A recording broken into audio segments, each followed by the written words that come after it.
Hi, I'm Aaron Little, and again, this is Performance Edge. I am still on the road in Camden, Tennessee, where I came down for the Tactical Response annual Christmas party, and it's really just been a great opportunity for my channel to shoot video with close friends and family to me. How could I miss the opportunity to get my very dear friend John Willis on my camera and for my channel? And I know there's some of my subscribers are familiar with John and his work, but I'm also certain that there's several people out there that have no idea who John Willis is, what special operations equipment is, or really what they do. So let's just take just a quick minute to introduce John, SOE, and talk about maybe a couple of the products they produce. But introduce yourself, John. I'm John Willis, Special Operations Equipment. Started business around 27 years ago, pre-internet, pre-cell phone, pre-texting, any of that stuff. Just a sewing machine in a garage. And the materials were not really readily available. There were a couple of guys doing this, so we were kind of trying to emulate what they were doing. A lot of the product was failing. So we just kind of looked at ways to do it. At first, we just put a lot more material and more stitching in it. But in some cases, that actually made it fail more so. Like it was just so.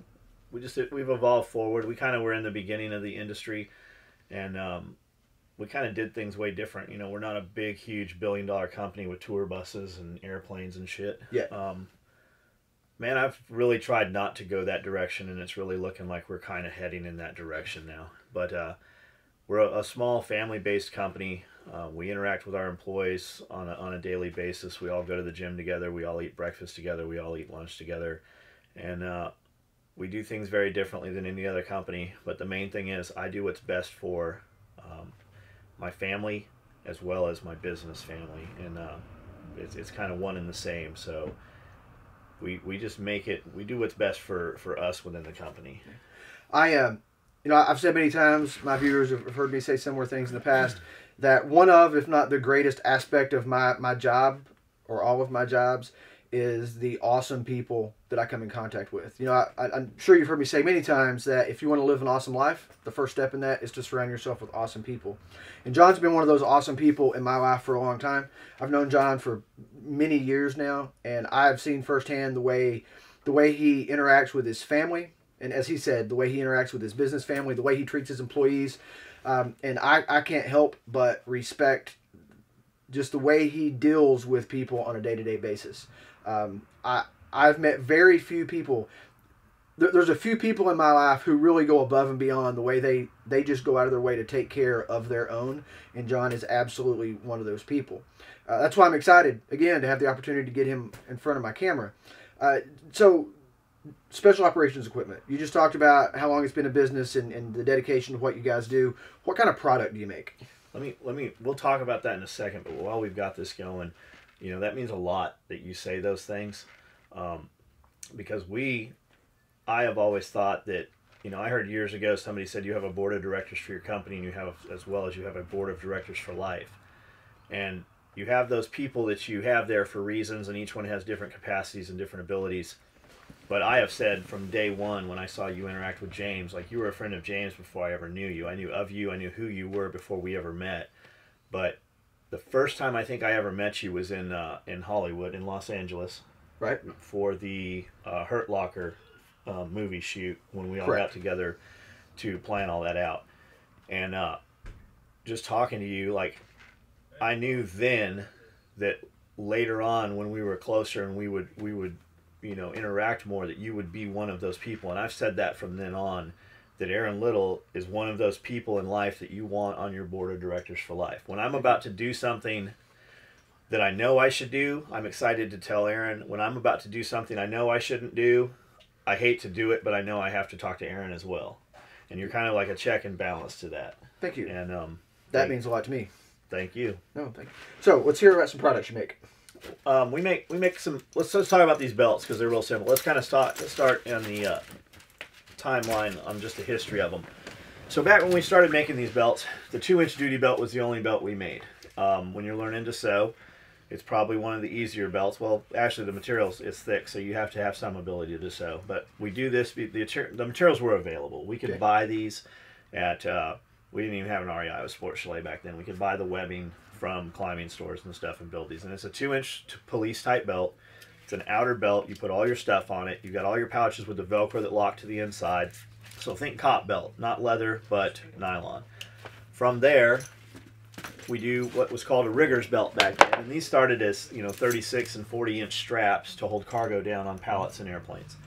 Guys were cutting them apart. Well, we took that kind of idea and made the same thing with the same hardware, but we double layered it so that the belt wasn't rolling and it wasn't flipping around, and we ran it through the quick fit adapter. So you've got a life support piece of webbing. These are the same buckles that are on a parachute pack tray.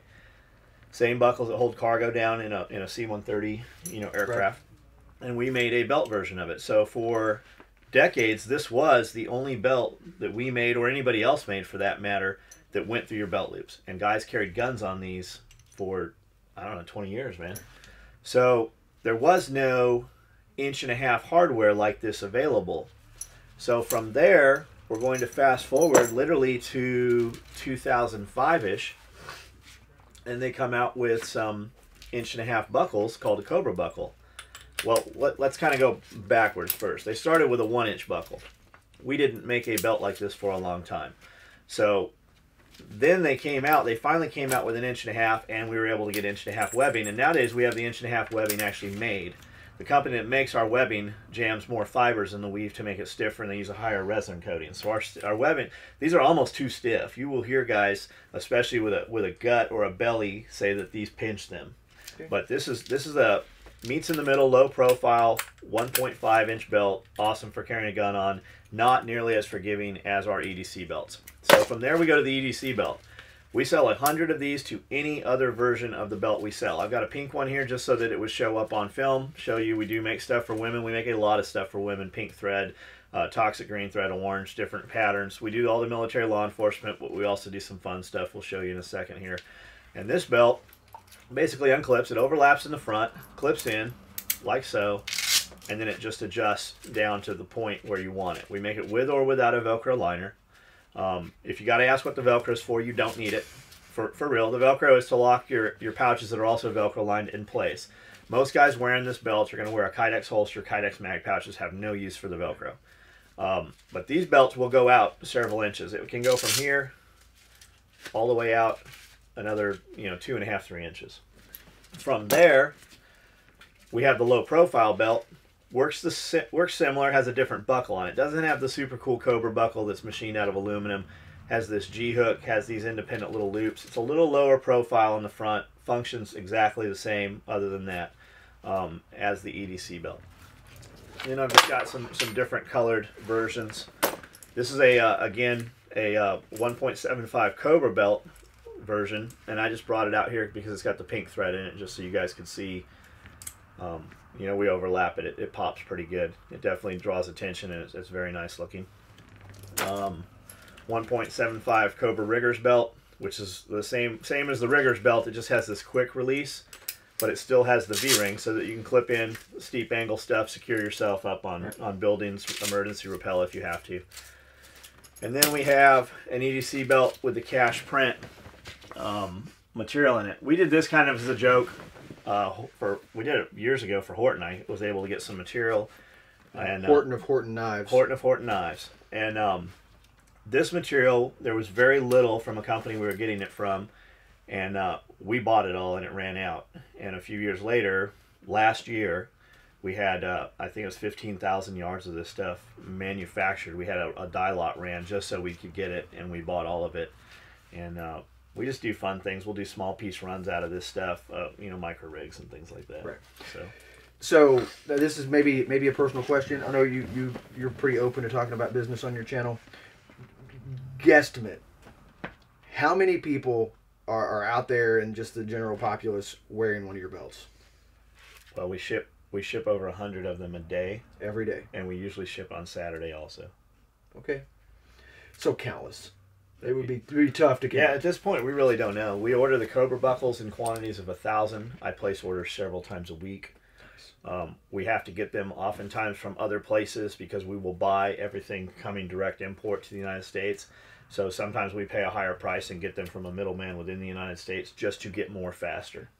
Because I've watched this business grow and grow and grow and grow, and it really makes me feel good to see how successful things are going. I started to ask how many belts do they ship a day, but that question's only relevant to the day we shoot this video, because whatever that number is, a year from now, it'll be a lot more than that. That's true. And sometimes, I mean, it just depends. Sometimes we'll pull somebody out of the back to help ship as well, and we ship 250 boxes just Thursday, right. Friday. One of them days we shipped 250 out. Like, they had to take 2 runs to the post office.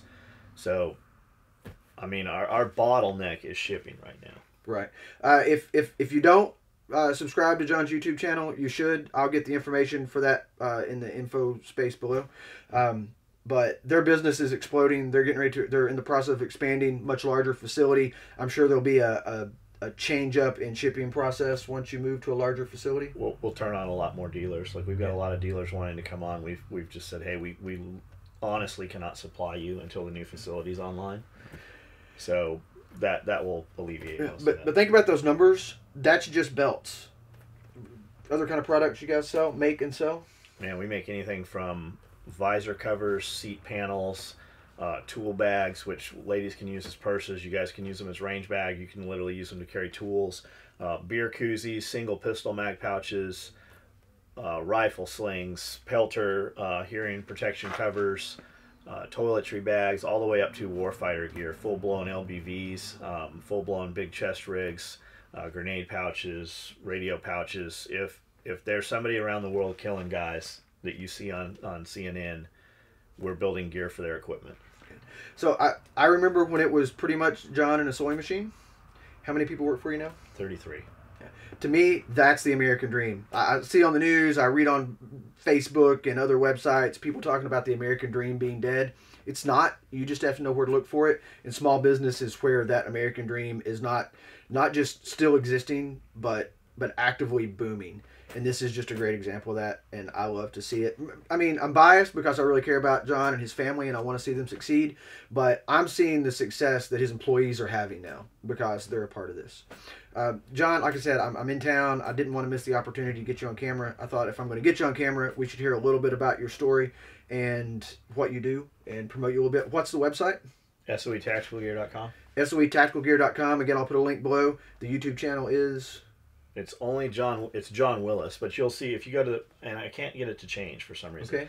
The Facebook page is Special Operations Equipment, and every YouTube video we post gets posted on that, so you can easily find it there every day. Good. So follow them on Facebook. Check out their website if you're looking for gear. Keep in mind when you go look at their website, their gear is it's bomb proof. What's the limited manufacturer's warranty on one of your belts? We have a lifetime warranty that you'll never use. There you go. There you go. If you can break it, they'll replace it. And usually when we see a warranty issue, some guy wanting to send it in, it's something he has inflicted himself, and we'll generally take care of that as well. Yeah, I know this video is kind of unique. It sounds like the whole video is a sales pitch. It is. I really believe in what John's doing and the products he creates, and I think you guys would benefit from taking a look at it. So please take a look at his website, subscribe to follow him on Facebook, subscribe to his YouTube channel, and I don't know, look for some more projects with me and John in the future. But anything else? No. Thank you so much for sitting down with me in front of the camera. Yeah, again, I'm Aaron Little. This is Performance Edge, and we'll see you in the next video. Thanks.